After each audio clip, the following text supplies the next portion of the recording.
Trinity Baptist Community Church.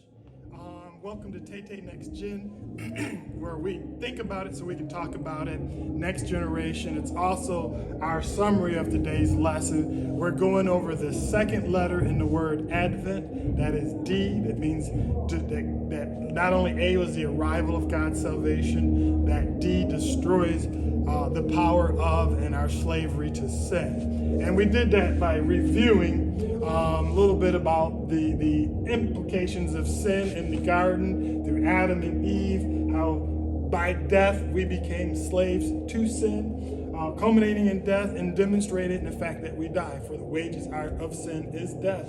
And if we don't think so, here we've learned a way of memorizing the 10 Commandments so that we can demonstrate that we are in essence not sinless, but guilty of our own sins.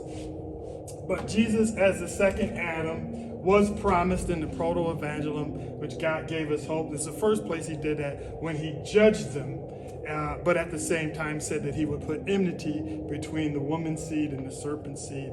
He would crush his head, but his heel would be bruised, pointing to the death of the cross that Christ did for us. But my question to the young people today was, how did he demonstrate and destroy the power of sin and our slavery to? And again, going back to how are we slaves to sin? One is because we sin, and we know that we're continuing to be sin because we died. But how did he destroy it is one, that he came and he did what we could not do. He wasn't born with the corruption of sin, the depravity of sin. He was sinless. He lived 33 years and did what we could not do in the flesh. And then he did for us what we wouldn't be able to do for ourselves, and that's die sinless. And meeting the original requirements is that they would die, and he died in their stead, but not as a sinner. He died sinlessly.